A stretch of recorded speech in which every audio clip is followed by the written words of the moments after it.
हाय, welcome back dear students. हम first year biology chapter number 10 study कर रहे थे। इसमें हम आपकी खिदमत में फाइलम नाइडेरिया या सिलिंट्रेटा तक जो लेक्चर्स हैं वो पेश कर चुके हैं। प्यारे स्टूडेंट्स, आज हम new phylum very interesting phylum platyhelminthes के साथ आपकी खिदमत में हाजिर हैं। प्यारे स्टूडेंट्स, फाइलम प्लेटीहेलमिन्थस को ये नाम क्यों देते हैं?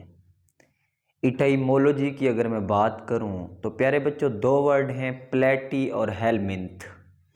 प्लेटी का मीनिंग होता है फ्लैट, चिपटा। जैसे ये मेरा हाथ का सरफेस है, ये बिल्कुल चिपटा है, तो बिल्कुल इसी तरह फाइलम प्लेटीहेलमिन्थस के जो एनिमल्स हैं वो भी चिपटे हैं, फ्लैट हैं।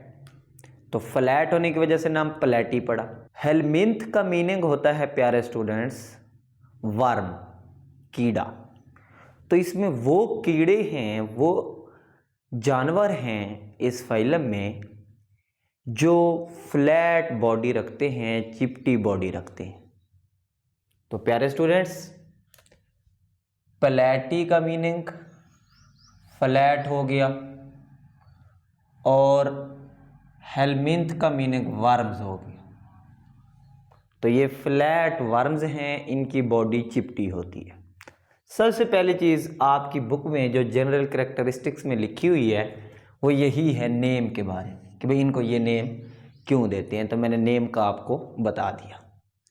प्यारे बच्चों, इनकी बॉडी कैसी होती है, जिस्म इनका कैसा होता है।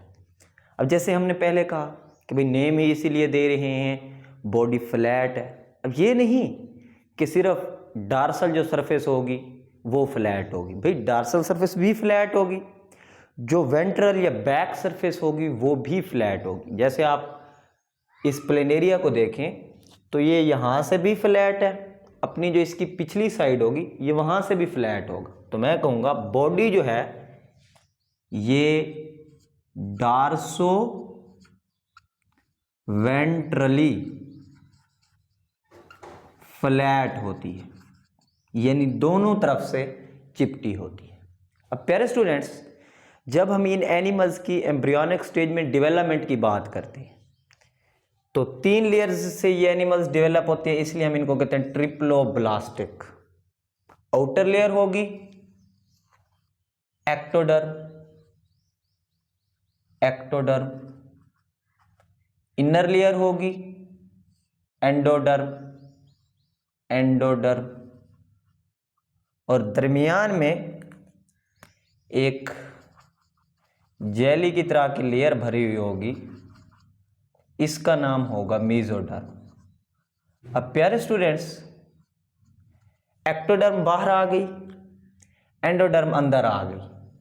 उनको दरमियान से जो मेसोडर्म है वो सेपरेट कर रही है, यानी दरमियान में मेसोडर्म है, एक्टोडर्म अलहदा हो रही है, एंडोडर्म अलहदा हो रही है। तो दरमियान में एक एडिशनल लेयर आ गई है मेसोडर्म, जो कि एक्टोडर्म और अंदर वाली एंडोडर्म को सेपरेट कर रही है, अलहदा कर रही है। तो क्योंकि 3 लेयर्स एक्टो, एंडो और मेसोडर्म बना रही है इन एनिमल्स को, तो हम कहते हैं ये ट्रिप्लोब्लास्टिक एनिमल्स है। अब अगर आपको याद हो, मैं आपको सिलोम का कंसेप्ट पीछे दे आया हूं कि सपोज ये मेसोडर्म है, दिस वन इज मेसोडर्म की 2 लेयर्स होती थी, मैंने आपको बताया था, एक आउटर और एक इनर। सपोज ये आउटर है और ये इनर मेसोडर्म है। दरमियान में जो जगह बचती थी इसे हम सीलोम कहते थे। लेकिन इन एनिमल्स में जो मेसोडर्म है वो इस तरह आउटर और इनर लेयर में टूटती नहीं है, तो इट मीन दरमियान में सीलोम भी क्रिएट नहीं होता। तो इन एनिमल्स में सीलोम नहीं है, कैविटी नहीं है, बॉडी कैविटी मौजूद नहीं है। ए विदाउट सीलोम बॉडी कैविटी। तो ये बॉडी कैविटी या सीलोम के बगैर एनिमल्स हैं। होप सो मेरे प्यारे स्टूडेंट्स को यहाँ तक बातें अच्छे से समझ में आ गई होंगी। सिमिट्री की बात करते हैं प्यारे बच्चों। सिमिट्री मैं आपको पढ़ा चुका हूँ 2 तरह की, एक बाइलैटरल सिमिट्री और एक हमने रेडियल सिमिट्री पढ़ी थी। इन एनिमल्स को अगर आप देखें, सपोज आप प्लेनेरिया को देखें, तो आप इसको कितने प्लेन से 2 इक्वल हाफ्स में, 2 सिमिलर हाफ्स में डिवाइड कर सकते हैं, तो नो डाउट मैं सिर्फ इसको इसी प्लेन से दो मिरर इमेजेस में डिवाइड कर सकता हूँ। तो एक ही प्लेन से दो मिरर इमेजेस में डिवाइड कर सकते हैं। राइट साइड अप्रॉक्सीमेटली सेम होगी, बिल्कुल लेफ्ट साइड की तरह। तो इस तरह की सिमेट्री को हम कहते थे प्यारे बच्चों, this symmetry is called bilateral symmetry. कि भाई वो सिमेट्री जिसमें राइट साइड लेफ्ट साइड की तरह हो, एक ही एक्सेस से आप एनिमल को दो मिरर इमेजेस में डिवाइड कर सको, तो ये होती है बाईलैटरल सिमेट्री। तो जी इनमें बाईलैटरल सिमेट्री होती है। प्यारे बच्चों लाइफ स्टाइल की अगर मैं बात करूं, फ्यू एक्सेप्शंस यानी चंद एक एनिमल्स को छोड़कर बाकी सारे पैरासाइट्स हैं। पैरासाइट्स आपको पता है वो ऑर्गेनिजम्स होते हैं जो दूसरे ऑर्गेनिज्म से खुराक, रहने की जगह और तहफ़्फ़ुज़ लेते हैं और बदले में नुकसान काज करते हैं। तो क्योंकि ये जिस्म के अंदर रहते हैं तो ये एंडो मीन इनसाइड, तो ये एंडो पैरासाइट्स, वो पैरासाइट्स जो अपनी होस्ट की बॉडी के अंदर रहते हैं प्यारे स्टूडेंट्स, उन्हें हम कहते हैं एंडो पैरासाइट्स। तो ये एंडो पैरासाइट्स होते हैं, अपने होस्ट की बॉडी के अंदर रहते हैं। प्यारे बच्चों एग्जांपल्स हैं हमारे पास कुछ पैरासाइट्स की। टाइनिया सोलियम, टेप वर्म इसे हम बोलते हैं। फेसियोला हिपैटिका, लिवर फ्लूक बोलते हैं हम इसे। शिस्टोसोमा, ब्लड फ्लूक हम इन्हें बोलते हैं। प्यारे बच्चों ये पैरासाइट्स ज़्यादा कॉमन हैं, ज़्यादा पाए जाते हैं गर्म इलाकों में, ट्रॉपिक्स में। क्यों? प्यारे बच्चों लिविंग कंडीशंस इन पैरासाइट्स को सपोर्ट करती हैं ट्रॉपिकल एरियाज़ में। ट्रॉपिकल एरियाज़ में गर्मी बहुत ज़्यादा होती है और ह्यूमिडिटी बहुत ज़्यादा होती है, ये दो कंडीशंस इनको सूट करती हैं। इसी तरह बहुत से ट्रॉपिकल एरियाज़ में फ्लड आते रहते हैं, वहाँ पे प्रॉपर सेवरेज का निज़ाम नहीं होता, तो इस तरह की कंडीशंस भी इन पैरासाइट्स के फलने फूलने को, इनकी नस्ल को आगे बढ़ाने में हेल्प आउट करती हैं, तो ये वहाँ ज़्यादा पाए जाते हैं। प्यारे बच्चों ये पैरासाइट्स बीमारियां भी काज करते हैं इंसानों के अंदर, काज डिजीजेज इन ह्यूमंस। कुछ जैसे मैंने कहा फ्यू एक्सेप्शंस को छोड़कर बाकी पैरासाइट्स। तो एक एग्जांपल हमारे पास है ड्यूजेसिया प्लेनेरिया।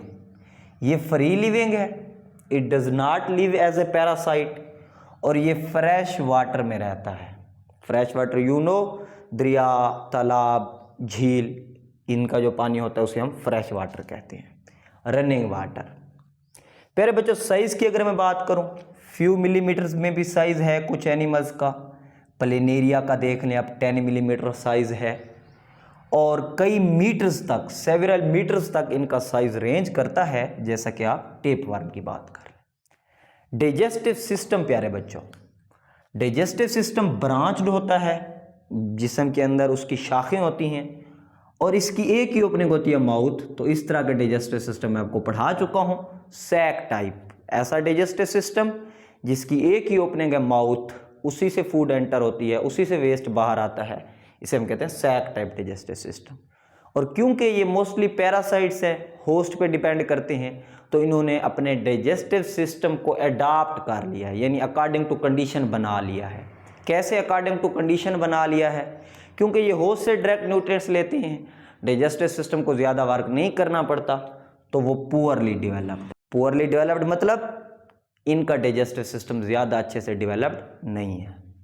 और कुछ स्पीशीज़ में हत्ता के डाइजेस्टिव सिस्टम मौजूद ही नहीं है, अब्सेंट, जैसा कि आप टेप वर्म की बात कर लें, इसमें डाइजेस्टिव सिस्टम होता ही नहीं है, सिरे से absent. Dear students, excretory system in animals का कैसा होता है? एक्सक्रीटरी सिस्टम में ब्रांच्ड ट्यूब्स होती हैं। सपोज दिस वन मैंने सब्ज कलर में बनाई है। ये जो ब्रांच्ड ट्यूब्स होती है ये आगे जाके एंड होती हैं बल्ब लाइक सेल्स में। ये आपको नज़र आ रहा है बल्ब लाइक सेल, इसको हम फ्लेम सेल कहते हैं। तो इसका मतलब ब्रांच्ड ट्यूब्स होंगी, और ये ब्रांच ट्यूब्स जाके बल्ब लाइक सेल्स में एंड होंगी, जिन्हें हम कहते हैं फ्लेम सेल्स। अब फ्लेम सेल्स में प्यारे बच्चों आपको सीलिया नज़र आ रही है। ये सीलिया बीट करते हैं, जो फ्लूइड होता है वो अंदर मूव करता है ट्यूब्स के, फिर आगे एक्सक्रीटरी पोर लगे होते हैं, उनके जरिए बाहर निकल जाते हैं। नर्वस सिस्टम प्यारे बच्चों इन एनिमल्स में वेल डेवलप्ड है। इससे पीछे जो हमने फैलम्स पढ़े थे वहाँ तक सिंपल नर्वस सिस्टम होता था। आप नाइडेरिया की बात कर लें, वहाँ पे प्लेक्सस होता था, तो नर्व्स का आप कह लें या न्यूरॉन्स का होता था। यहाँ पे नेटवर्क ऑफ नर्व्स आपको मिलता है, बहुत सी नर्व्स का जाल मिलता है। सपोज एक, दूसरी, तीसरी, चौथी, पांचवी, तो बहुत सी नर्व्स मिलके एक नेटवर्क बनाती है, जाल बनाती है। या बहुत सी सेल बॉडीज मिल जाती हैं जिसे आप गैंग्लियन भी बोलते हो। एक तो यहाँ पे चिड़िया भी साथ पढ़ने आ जाती है, इससे भी बायो बहुत अच्छी लगती है मुझे लगता है। सेंस ऑर्गन्स भी मौजूद हैं इन एनिमल्स के, और ये आमतौर पर अगले हिस्से में हेड रीजन में होते हैं, एंटीरियर एंड पर। जैसा कि आप प्लेनेरिया की बात कर लें, उसमें आइज हैं सेंस ऑर्गन्स, जो कि आप कह लें कि एंटीरियर साइड, हेड साइड पे मौजूद हैं। रेस्पिरेटरी और सर्कुलेटरी सिस्टम इनमें सिरे से है ही नहीं, अब्सेंट। नेक्स्ट प्यारे बच्चों, अगर मैं इन एनिमल्स की फूड की बात करूं तो जो पैरासाइटिक स्पीशीज है वो तो होस्ट से लेती हैं फूड। जो फ्री लिविंग स्पीशीज हैं वो स्मॉल एनिमल्स पे गुजारा करती हैं, और जो मुर्दा और गलते सड़ते एनिमल्स होते हैं उनको खाती हैं। Free living species feed on small animals and dead and decaying animals.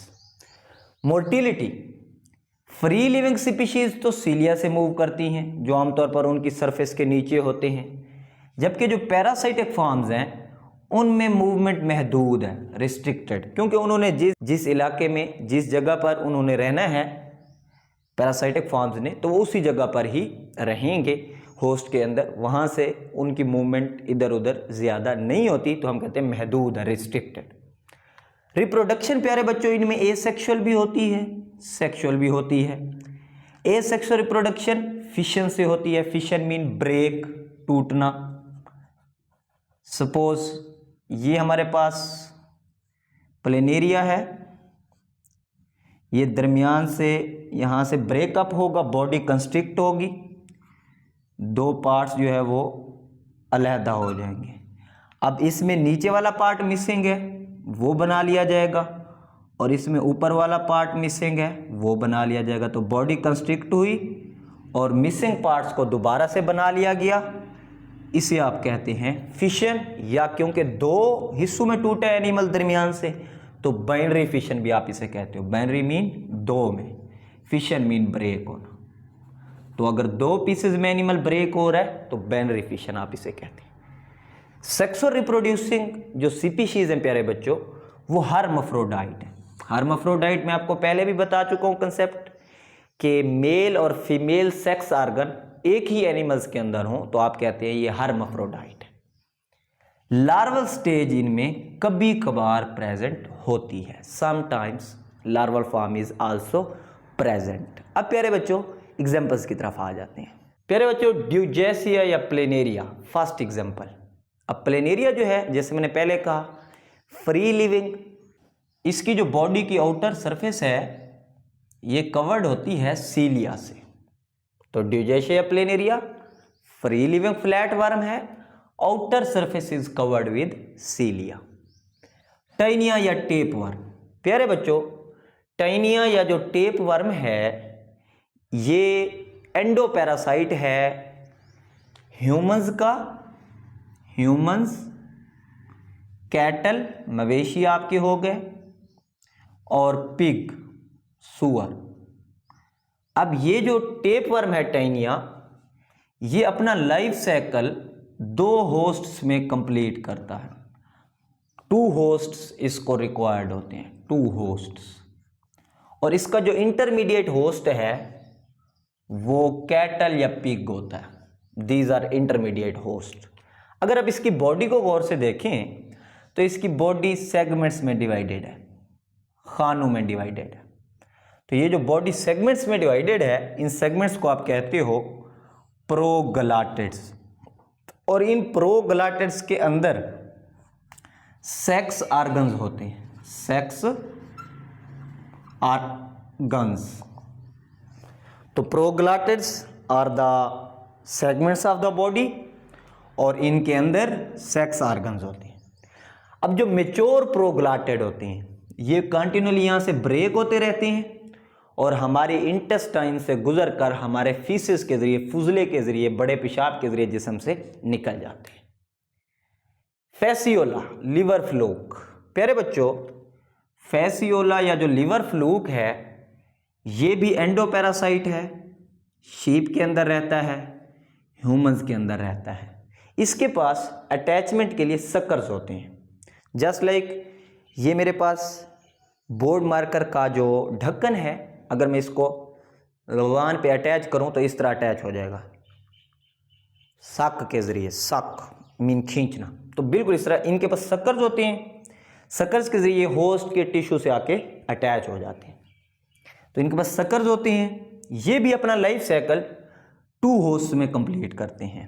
वो स्नेल हो सकता है, वो शीप हो सकता है, वो होस्ट मैन भी हो सकता है। और आमतौर पर ये बाइल डक्ट्स के अंदर रहते हैं और वहाँ से हमारे ब्लड को चूसते हैं। सो मेरे प्यारे स्टूडेंट्स को फाइलम प्लैटीहेलमिंथस की जो जनरल करैक्टरिस्टिक्स और एग्जांपल्स थी वो अच्छे से समझ में आ गई होंगी।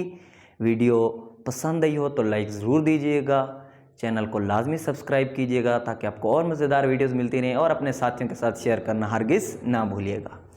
खुश रहें, खुशियाँ बांटें, अनाएँ कुर्बान करें। ईद कुर्बान हमें यही जज्बा और यही मौका देकर गई है कि हम दूसरे लोगों को अपनी ज़िंदगी में तरजीह दें, उनके लिए कुर्बानियाँ दें। मिलते हैं अगले लेक्चर में, तब तक के लिए अल्लाह हाफिज़।